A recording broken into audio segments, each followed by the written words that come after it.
આજે દસાડા તાલુકાના કચોલિયા ગામની અંદર એક અત્યંત દુઃખદ ઘટના ઘટી છે.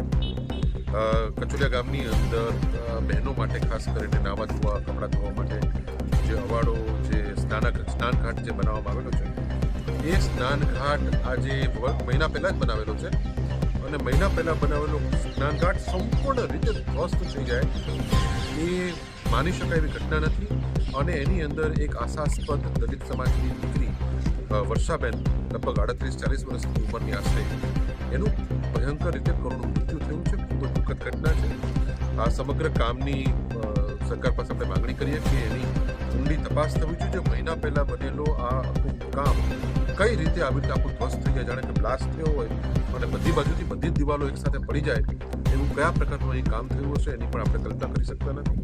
અને કોઈ પણ સંજોગોમાં ચાહે કોઈ પણ હોય, એમાં એને છોડવો જોઈએ નહીં. જ્યારે એક યુવાન દીકરીનું એક મૃત્યુ થાય છે ત્યારે આ ઘટના ખરેખર આપણા બધા માટે ખૂબ શરમજનક છે.